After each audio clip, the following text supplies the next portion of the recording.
My friends, the last time I was in this building, there was a senator running for president, some guy that nobody ever really heard of his name. And people wondered what could happen from this.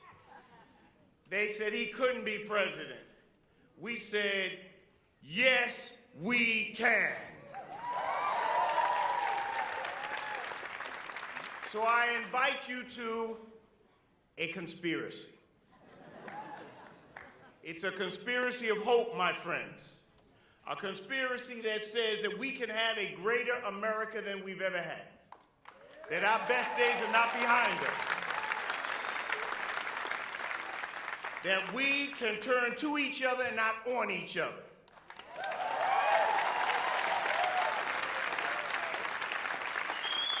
In order to do this, we're going to make sure that we are the tip of the spear. That from this point on, you've been deputized. You need to get out there and get to your friends, your neighbors, and everyone and let them know that hope is alive.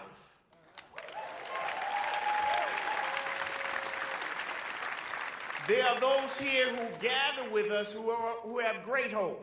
We have the mayor of Newark in here. Ross Baraka is in here.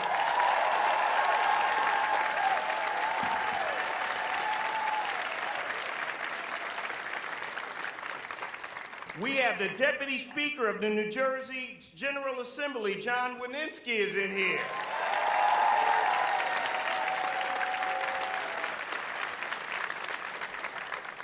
We have our best senator, Senator Bill Perkins from the village of Harlem.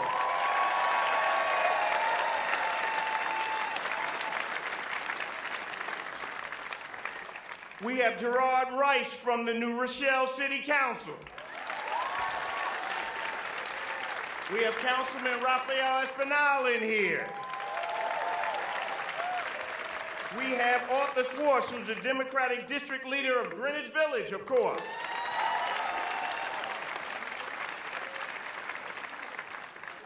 But you're wondering, who am I? Well, then let me tell you. I am Senator Sanders.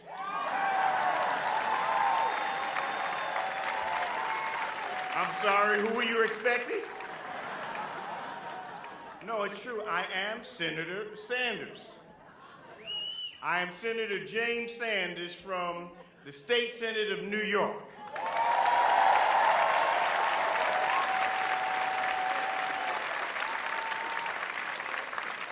Today we're going to get very serious, and we're going to speak of something near and dear to the heart of America. What is going on with our banking system? If we lose that battle, my friends, the rest don't count. Why am I here to tell you of it? Well, I could tell you that I'm telling you this because I'm the former chair of economic development for the city of New York, the first African American to have that. I that I'm the father of affirmative action, or MWBE, in New York, but recently appointed his task force. I could tell you that I sit on the Banking Committee, the Economic Development Committee, Veterans, another committee, but I'm not going to do that. I'm going to tell you about my community instead. Southeast Queens, beautiful place, God's country. Great place, hard-working Americans got together and got their little homes and tried to live a good life. 2008, market melts down. We lose our shirts in Southeast Queens. We take a hell of a bath. We're a bath that we have not recovered from. We lost big time, not just us. The black community lost 50% of the wealth that it accumulated since slavery in the years 2008 to 2012, 50%. 400 years, 4 years, 50%. The Latino community, this was the greatest loss of wealth since Christopher Columbus. The greatest loss of Asian wealth since the internment camps. The greatest loss of Native American wealth since the Trail of Tears. The greatest loss of white wealth since the Great Depression. Now, if you're like me, you want to do something about these things. What can we do about these things? Well, we can reinstate the Glass-Steagall Act, which restricts. Yes, we can. Yes, we can. While we're doing it, why don't we stop subsidizing American jobs going overseas?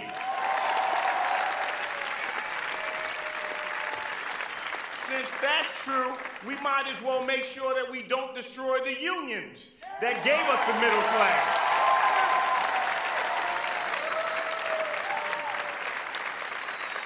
We need to make sure that those folk who made this country great are allowed to participate in its wealth. Now, my friends, your question becomes, who can lead this battle? To win this battle, we're going to have to gather together with organizations like the Working Families Party and the Communication Workers of America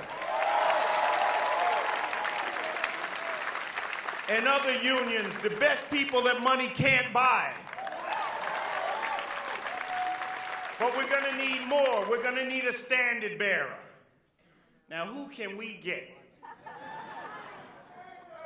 Sanders, did I hear my name? To win this battle, we're going to need a proven fighter.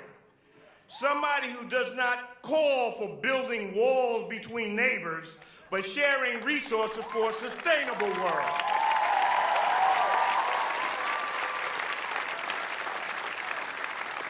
We don't need a leadership that changes its mind with the passing breeze, but who has held principles that are breath beltway. We need a leader who is not chained to false ideas of what America was, but is open to the gorgeous mosaic of what America is becoming. Now, I want you to do one more thing with me, and then I'll get off the stage.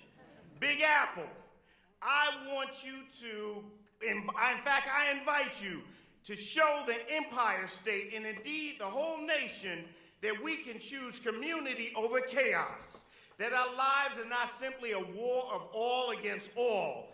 In New York City, we're starting to feel the burn. In New York City, we want Bernie. Will those who have dreams left please put your hands together and help me welcome the next President of the United States, Senator Bernie Sanders.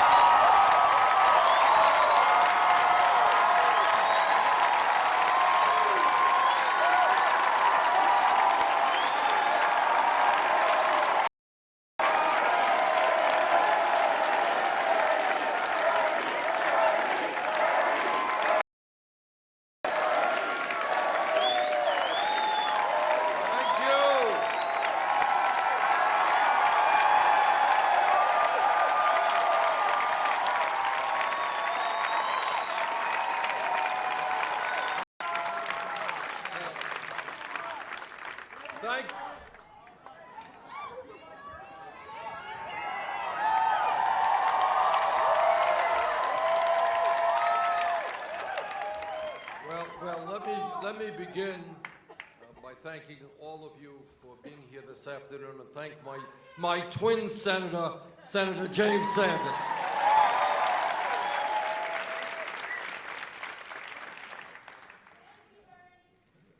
The American people are catching on.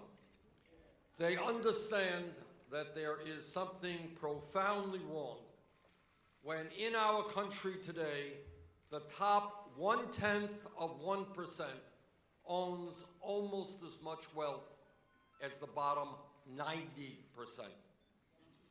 They understand that something is profoundly wrong when the 20 richest people in our country own more wealth than the bottom half of the American population, 150 million people. They know that the system is rigged when the average person is working longer hours for lower wages, and yet 58% all new income generated is going to the top 1%. Executives on Wall Street have extraordinary power over the economic and political life of our country. As most people know, in the 1990s and later, the financial interests spent billions of dollars on campaign contributions to force through Congress the deregulation of Wall Street, the repeal of the Glass-Steagall Act, and the weakening of consumer protection laws all across our country. Wall Street spent this money in order to get the government off their backs and to show the American people what they could do with this new one, freedom from regulation. Well, they sure showed the American people. In 2008, the greed, recklessness, and illegal behavior on Wall Street nearly destroyed the American and global economy. Millions of Americans lost their jobs, they lost their homes, and they lost their life savings. While Wall Street received the largest taxpayer bailout in the history of the world with no strings attached, the American middle class continues to disappear, poverty is increasing, and the gap between the very rich and everyone else continues to grow wider. And Wall Street executives still receive huge compensation packages as if the financial crisis they created never happened. Greed, fraud, dishonesty, and arrogance. These are some of the words that best describe the reality of Wall Street today.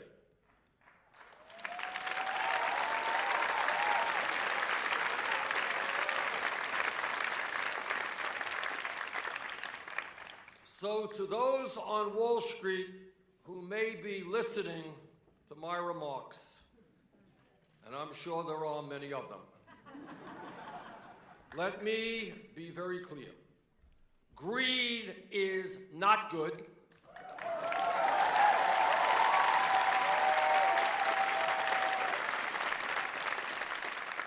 In fact, the greed of Wall Street and corporate America is destroying the very fabric of our nation.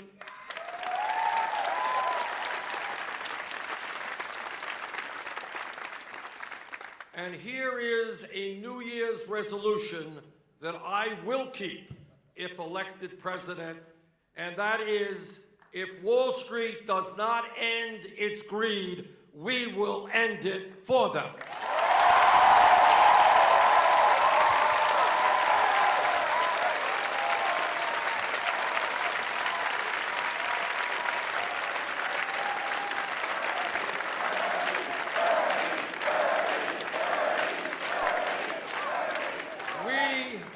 We will no longer tolerate an economy and a political system that has been rigged by Wall Street to benefit the wealthiest Americans in this country at the expense of everyone else.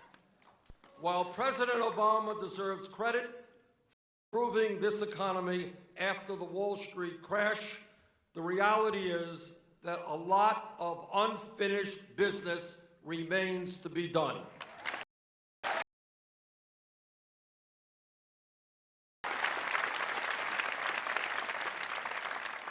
Our goal must be to create a financial system and an economy that works for all of our people, not just a handful of billionaires.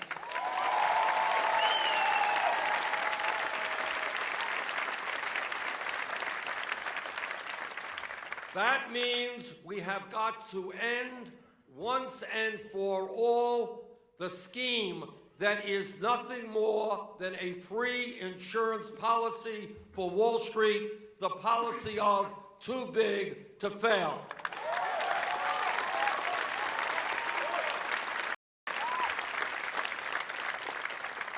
We need a banking system that is part of the productive, affordable rates to small and medium-sized businesses so that we can create decent paying jobs in our country.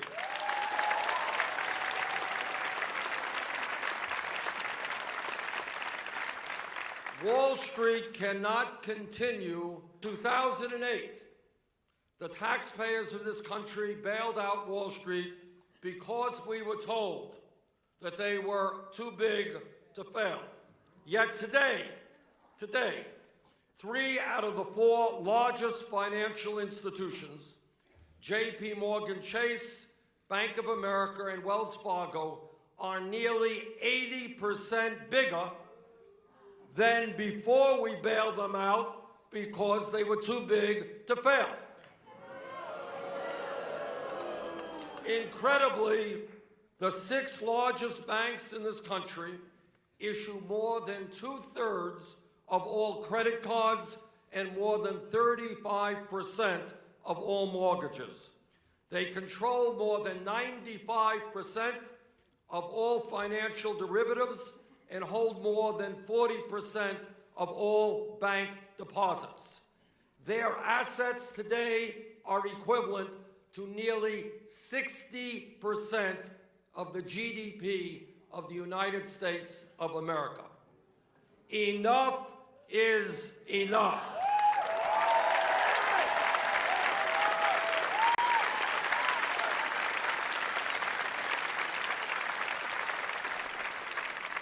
If a bank is too big to fail from a risk perspective and the fear of an end unto itself, gambling trillion would say, break them up, and he would be right.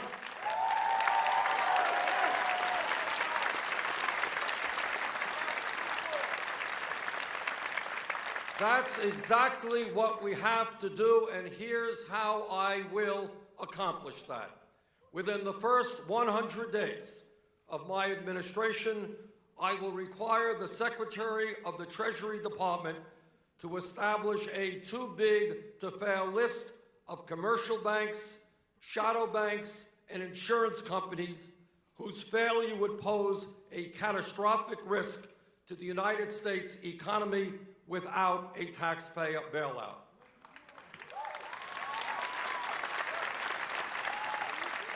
Within 1 year, my administration will break these institutions up so that they no longer pose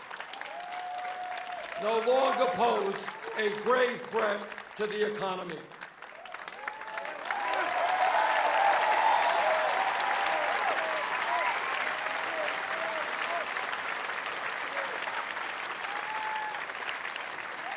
And together we will reinstate a 21st century Glass-Steagall Act to clearly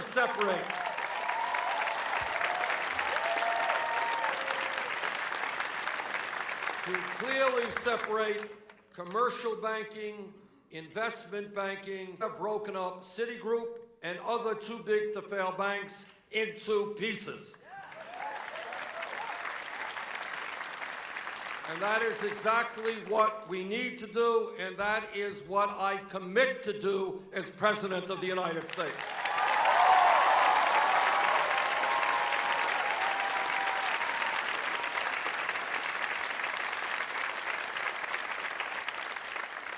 Now, my opponent, Secretary Clinton, says that Glass-Steagall would not have prevented the financial crisis because shadow banks like AIG and Lehman Brothers, not big commercial banks, were the real culprits. Secretary Clinton is wrong.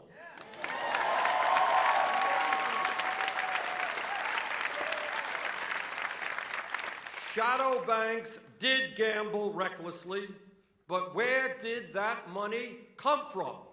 It came from the federally insured bank deposits of big commercial banks, something that would have been banned under the Glass-Steagall Act.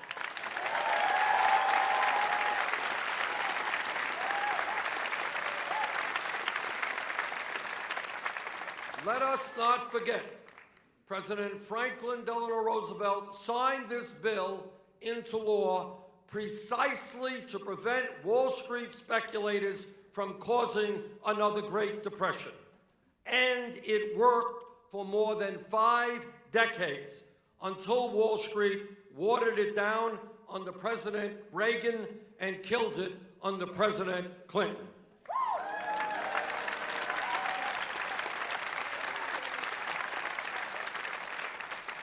And let's not kid ourselves. The Federal Reserve and the Treasury Department didn't just bail out shadow banks. As a result of an amendment that I offered to audit the emergency lending activities of the Federal Reserve during the financial crisis, we learned that the Fed provided more than $16 trillion in short-term, low-interest loans to every major financial institution in this country, including Citigroup, J.P. Morgan Chase, Bank of America, Wells Fargo, not to mention large corporations, foreign banks, and foreign central banks throughout the world. Secretary Clinton says we just need to impose a few more fees and regulations on the financial industry. I disagree.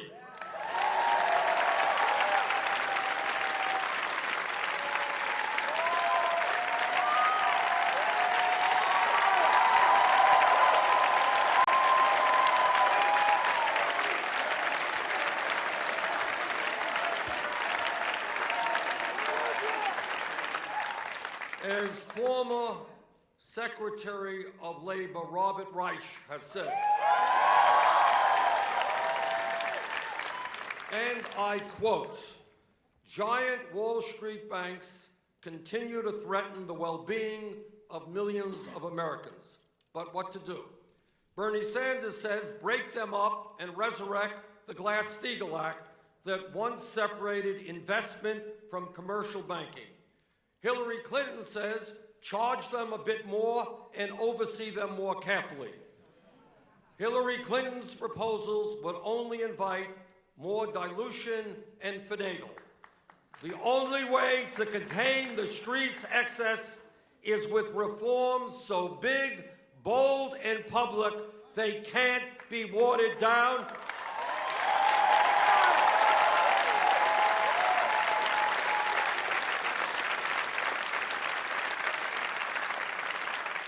Busting up the biggest banks and resurrecting Glass-Steagall, end of quote, Bob Reich.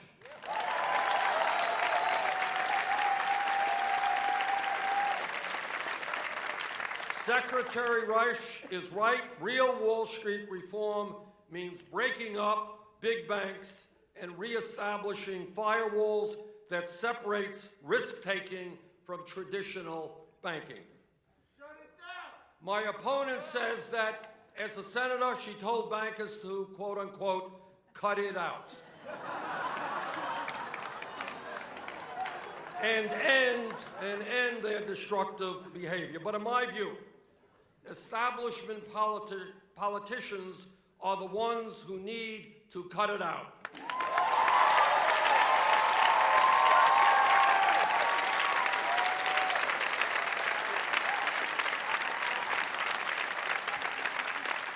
The reality is that Congress does not regulate Wall Street. Wall Street, it's... Hey.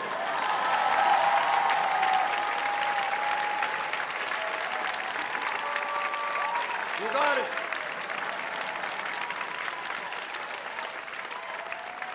And you know what? As president, we're going to end that reality.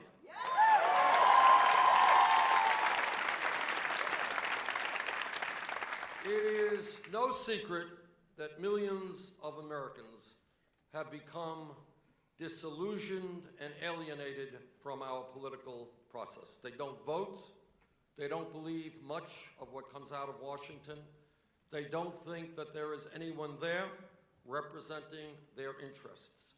In my view, one of the reasons for the deep disillusionment that is so widespread is the understanding that our criminal justice system is broken and grossly unfair.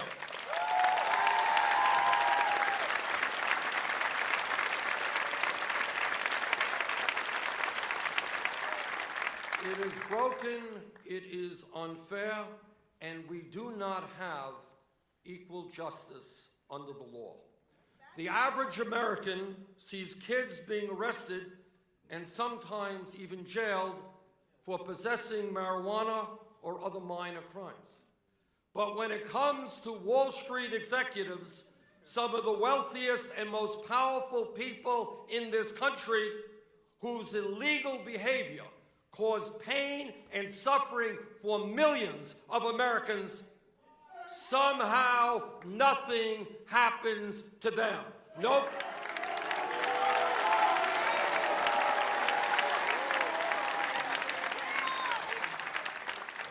Their illegal behavior destroys our economy.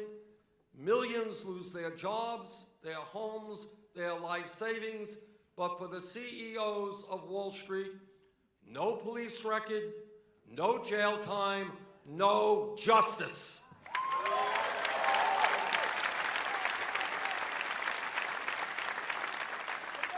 We live in a country today that has an economy that is rigged, a campaign finance system which is corrupt, and a criminal justice system which too often does not dispense justice.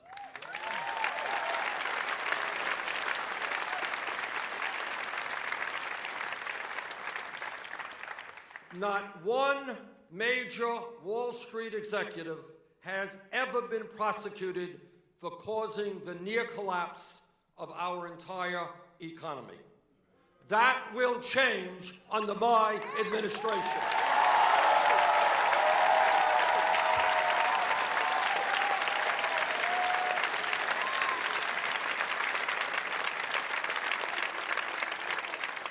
Equal justice under law will not just be words engraved on the entrance of the Supreme Court. It will be the standard that applies to Wall Street and all Americans.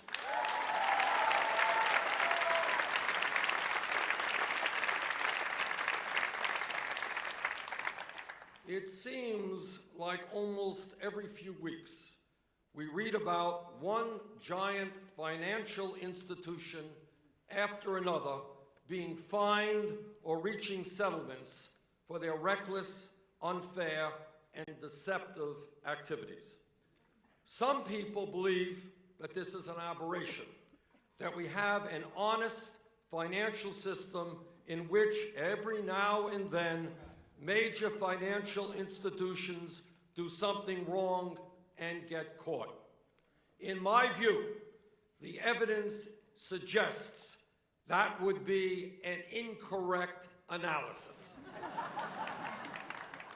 The reality is that fraud is the business model of Wall Street.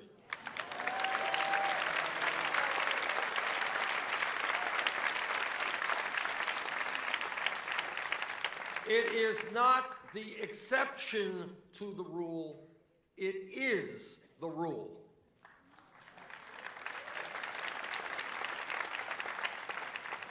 And in a very weak regulatory climate, the likelihood is that Wall Street gets away with a lot more illegal behavior than we know of. How many times have we heard the myth that what Wall Street did may have been wrong, but it wasn't illegal?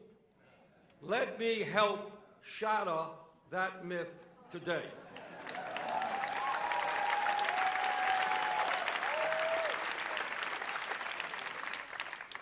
Since 2009, major financial institutions in this country have been fined $204 billion. $204 billion. And that, once again, takes place in a weak regulatory environment. Here are just a few examples of when major banks were caught doing illegal activity.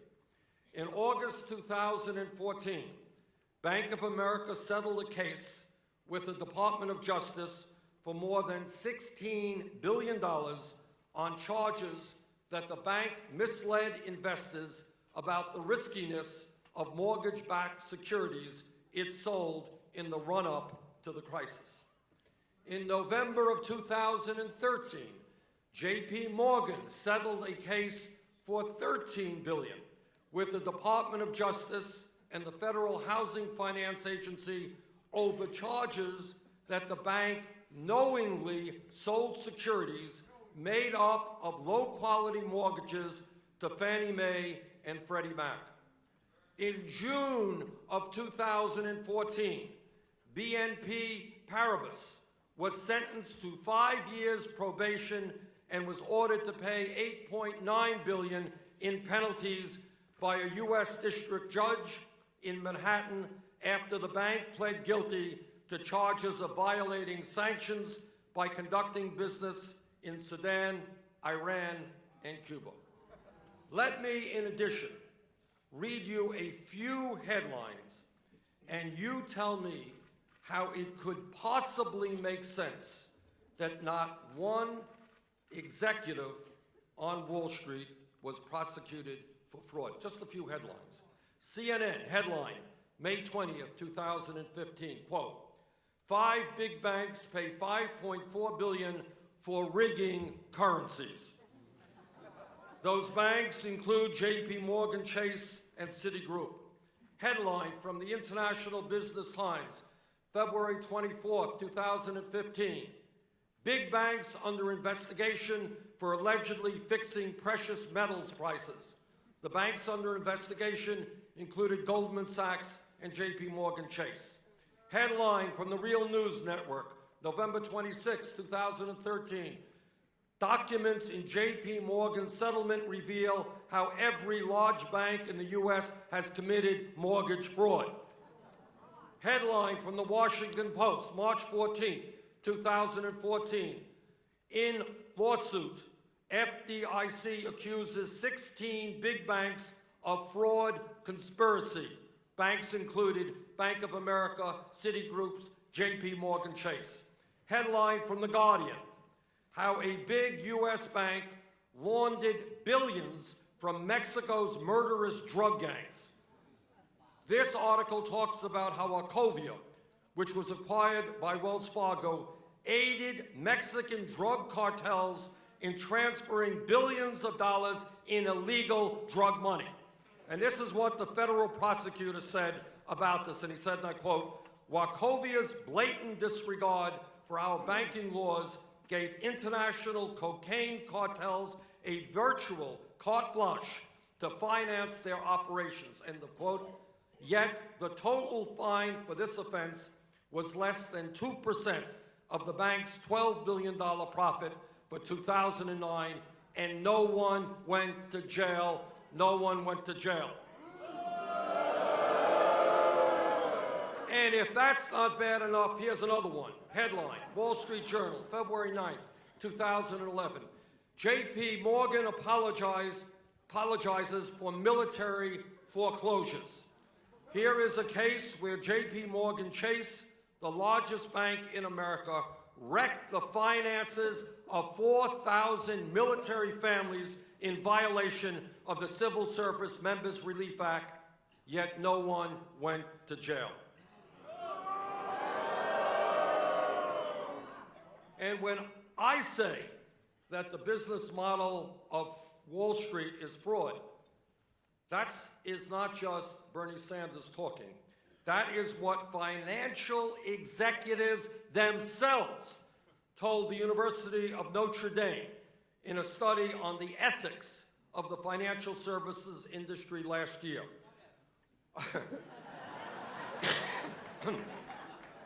According to this study, listen to this, 51% of Wall Street executives making more than $500,000 a year found it likely that their competitors have engaged in unethical or illegal activity in order to gain an edge in the market.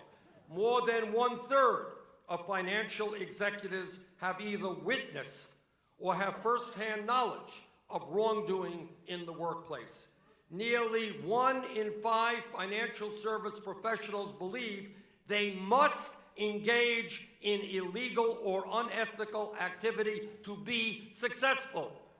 25% of financial executives have signed or been asked to sign a confidentiality agreement that would prohibit reporting illegal or unethical activities to the authorities. Here is what one banker from Barclays said in 2010 when he was caught trying to price fix the $5 trillion per day currency market. He said, and I quote, "If you ain't cheating, you ain't trying," end of quote. Here is what an analyst from Standard & Poor's said in 2008, and I quote, "Let's hope we are all wealthy and retired by the time this house of cards falters," end of quote. This country can no longer afford to tolerate the culture of fraud and corruption on Wall Street. Under my administration, Wall Street CEOs will no longer receive a get-out-of-jail-free card.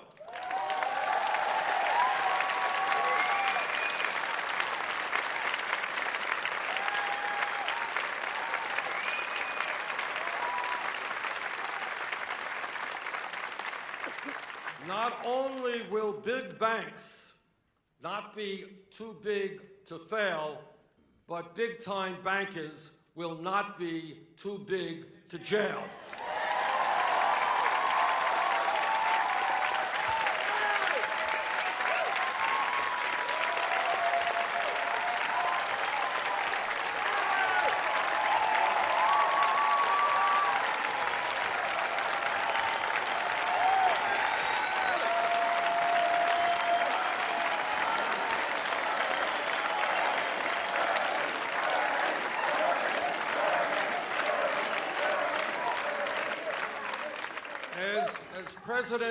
As president, I will nominate and appoint people with a track record of standing up to power rather than those who have made millions defending Wall Street CEOs.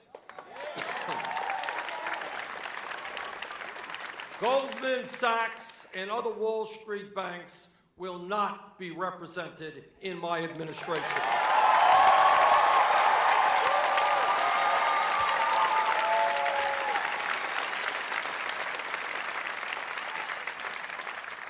And if we are serious about reforming our financial system, we have got to establish a tax on Wall Street speculators.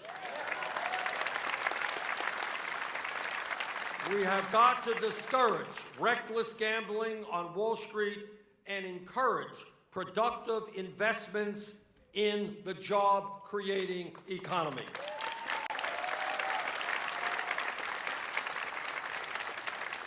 We will use the revenue from this tax to make public colleges and universities tuition-free.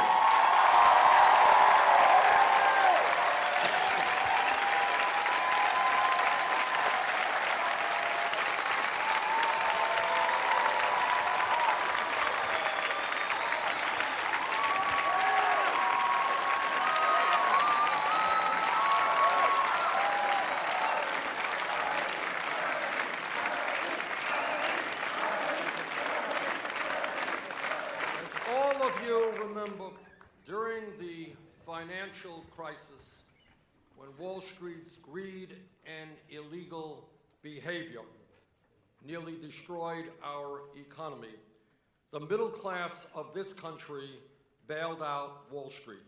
Now it is Wall Street's turn to help the middle class of this country.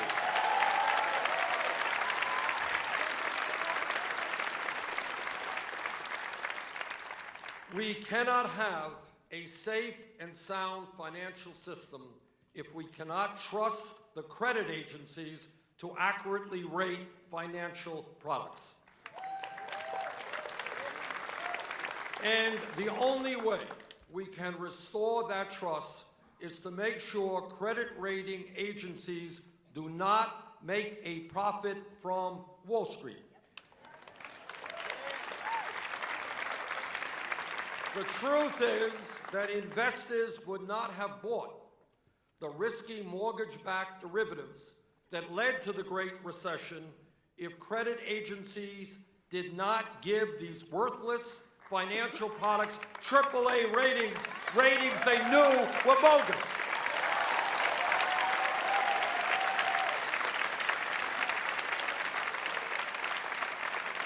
And the reason these risky financial schemes were given such favorable ratings is simple: Wall Street paid for them. Under my administration, we will turn for-profit credit rating agencies into nonprofit institutions independent from Wall Street.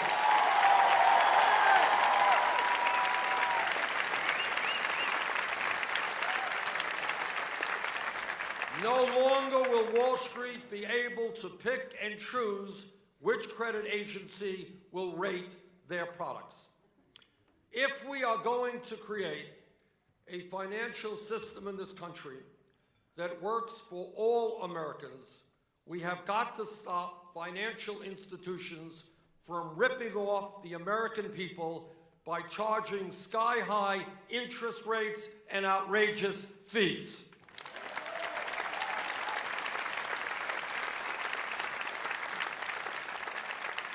In my view, it is unacceptable that Americans are paying $4 or $5 in fees every time they go to an ATM.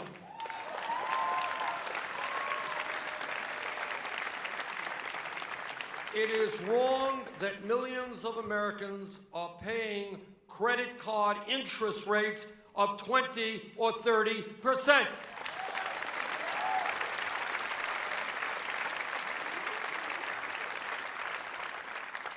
The Bible has a term for this practice. It's called usury.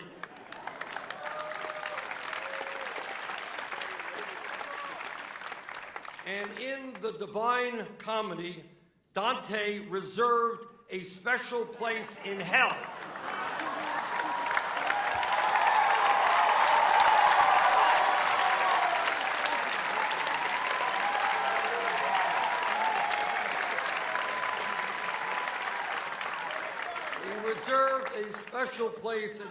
for those who charge people usurious interest rates. Well, today we don't need the hellfire and the pitchforks. We don't need the rivers of boiling blood, but we do need a national usury law.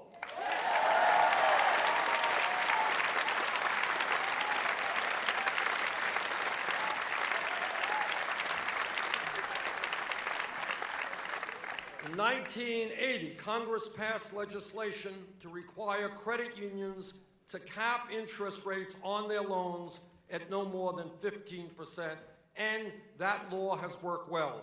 Unlike big banks, credit unions did not receive a huge bailout from the taxpayers of this country. It is time to extend this cap to every lender in America.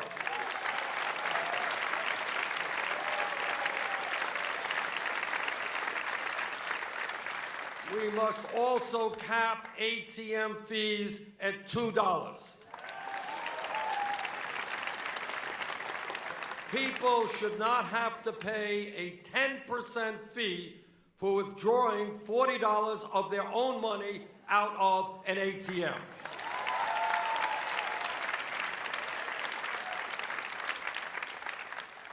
Huge banks need to stop acting like loan sharks and start acting like responsible lenders.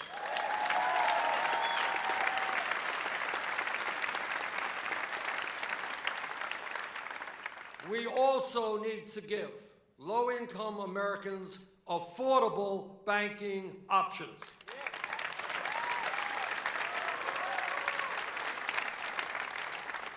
The reality is, and this is quite unbelievable but true, that millions of low-income Americans live in communities where there are no normal banking services.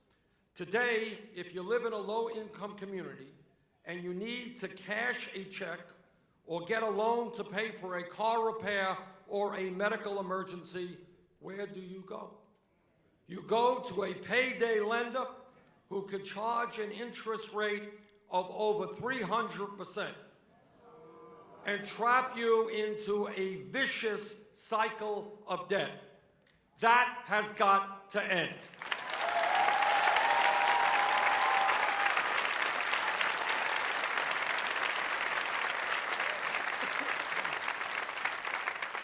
We need to stop payday lenders from ripping off millions of some of the most vulnerable people in this country.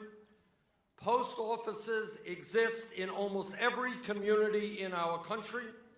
One important way to provide decent banking opportunities for low-income communities is to allow the United States Postal Service to engage in basic banking services, and that's what I will fight for.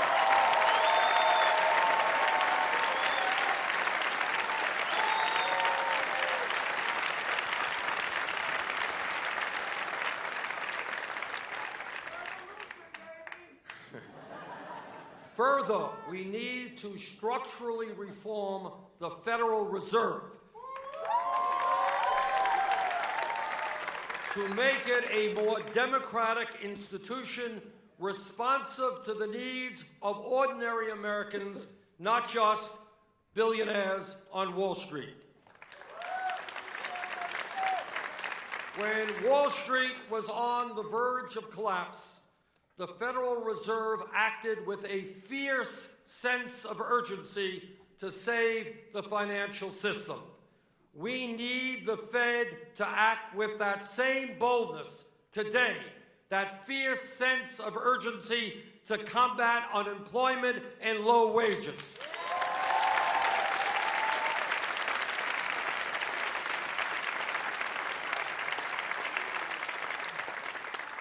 We need to structurally reform the Federal Reserve to make it a more democratic institution responsive to the needs of ordinary Americans, not just Wall Street.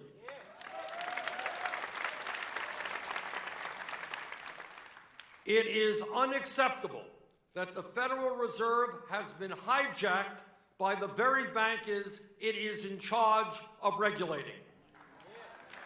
The American people, I believe, would be shocked to know that Jamie Dimon, the CEO of J.P. Morgan Chase, served on the board of the New York Fed at the same time that his bank received a $391 billion bailout from the Federal Reserve. That is a clear conflict of interest that I will ban as president.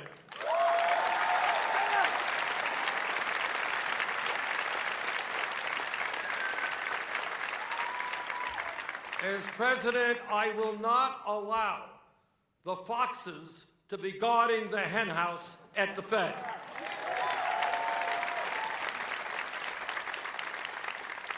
Under my administration, banking industry executives will no longer be able to serve on the Fed's boards and handpick its members and staff.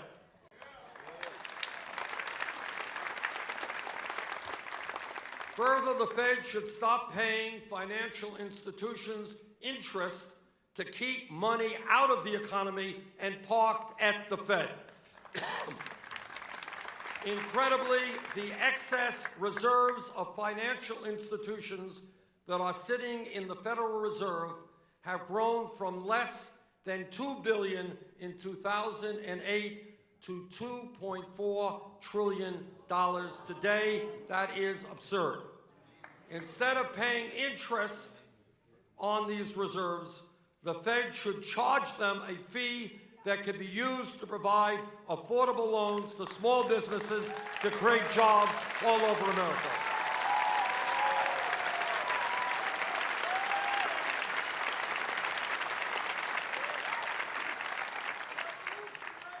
Let me tell you something that no other candidate will tell you. No president, not Bernie Sanders or anyone else, can effectively address the economic crises facing the working families of this country alone. No president can do it alone. The truth is, and it's important that every American understand this, the truth is that Wall Street, corporate America, the corporate media, and wealthy campaign donors are just too powerful. What this campaign is about is building a political movement which revitalizes American democracy, which brings millions of people together, black and white, Latino, Asian American, Native American, young and old, men and women, gay and straight, native born and immigrant, people of all religions.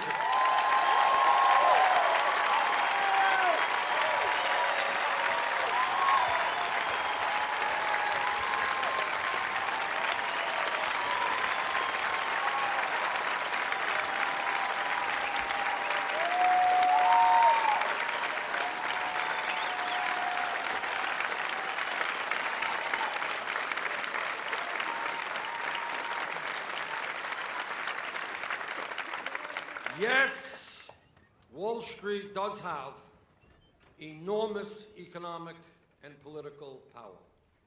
Yes, Wall Street makes huge campaign contributions. They have thousands of lobbyists, and they provide very generous speaking fees to those who go before them. Yes, Wall Street has an endless supply of money. But we have something they don't have. And that is that when millions of working families stand together, demanding fundamental changes in our financial system, we have the power to bring about that change.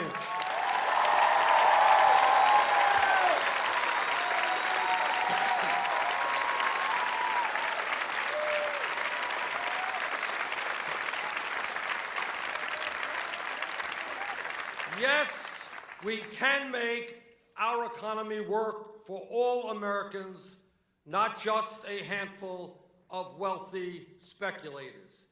And now more than ever, that is exactly what we must do. And so my message to you today is simple and straightforward. If elected president, I will rein in Wall Street so they cannot crash our economy again.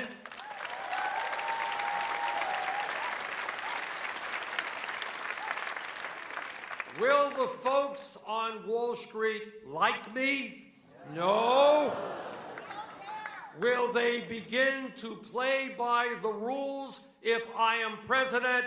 You better believe it.